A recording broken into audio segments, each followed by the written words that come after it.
Have you ever checked your bank account and the moment it drops below a certain number, your brain just panics? Like, you're not technically broke. Your rent is paid. You don't have credit card debt maxed out. But the second your balance dips under, say, $3,000, everything feels different. You start double-checking prices. You hesitate before ordering food. You think twice about filling up your gas tank all the way. And then, when your balance creeps back above that number, suddenly you breathe again. If you've ever felt that shift, that invisible line where money suddenly feels scarce or safe, yeah, this video is about that number. My name is Hansela. And I spend way too much time thinking about how money messes with our brains. And if you're someone who feels like you're doing okay financially, but still feels anxious, stuck, or weirdly stressed about money, make sure to hit the subscribe button and give this video a thumbs up if this helps you out. Because today,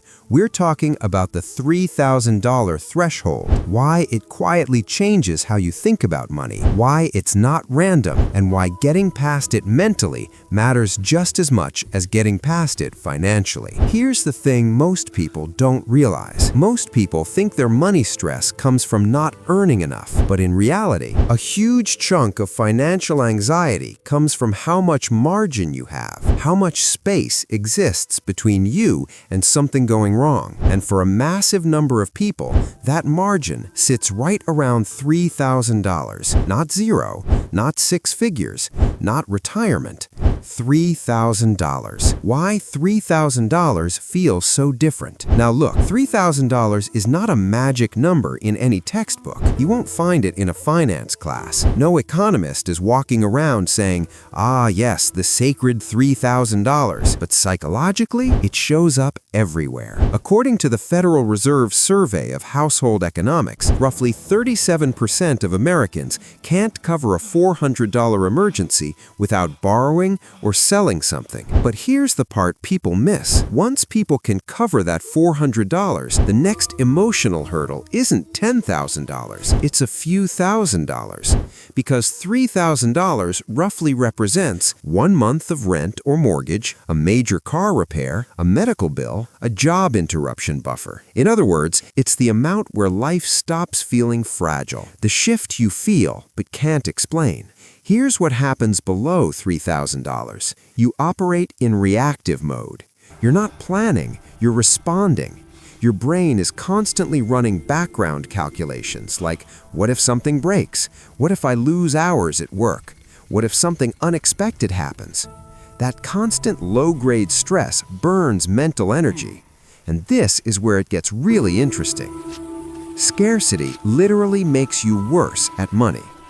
Research from Princeton University shows that financial scarcity can reduce cognitive performance by the equivalent of losing 13 IQ points.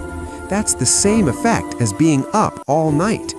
So, when people say, why do poor financial decisions keep happening to people with less money? This is why. It's not discipline, it's bandwidth. Below a certain threshold, your brain is in survival mode. Why $3,000 is the mental safety line. Now, you might be thinking, Nick, $3,000 isn't even that much money. And you're right, mathematically. But psychologically, it's the difference between I hope nothing goes wrong and I can handle it if something does. That's massive. Because once you cross that line, your decisions change. What changes above $3,000?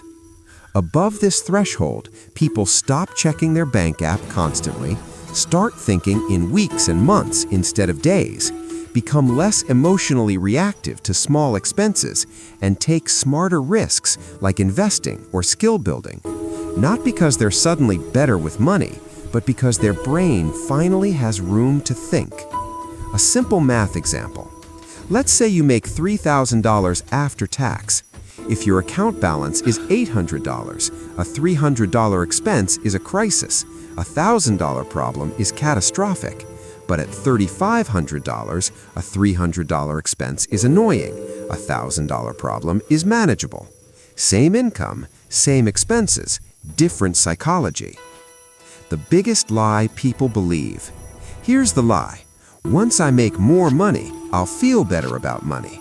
But tons of people making $80,000, $100,000, even $150,000 still feel stressed. Why? Because their margin didn't grow. They upgraded their lifestyle before upgrading their safety, so they're still mentally living below that threshold, just with bigger numbers. This is why small savings matter more than big goals. Most advice jumps straight to save $100,000, max out retirement accounts, build generational wealth. But here's the thing. If you don't first cross the mental safety threshold, those goals feel abstract and overwhelming. That's why saving your first few $1,000s feels harder than saving later tens of thousands, not because it's more money, but because you're fighting your own stress response. The real purpose of an emergency fund. An emergency fund isn't just about emergencies, it's about buying mental clarity. It's buying better decision-making, lower anxiety, longer-term thinking, which, ironically, helps you make more money over time. Actionable steps. This is important. So, how do you actually use this? Step 1. Stop obsessing over the perfect number. Don't aim for 6 months of expenses right away. Aim for $3,000. Make that your first real milestone. Step 2. Separate it physically. Put it in a separate savings account, not because of interest, because mental accounting matters. Out of sight is out of panic. Step 3. Protect it from yourself.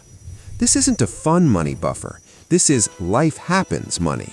Treat it like a psychological firewall. Step 4. Notice the shift. Pay attention to how your behavior changes. That awareness alone reinforces better habits.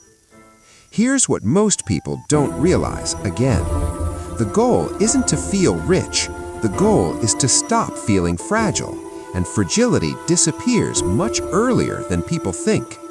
The surprising part, once you pass this threshold, money growth often accelerates, not magically, but because you stop making panic decisions, you stop reacting emotionally, you start planning instead of surviving, which compounds just like money does.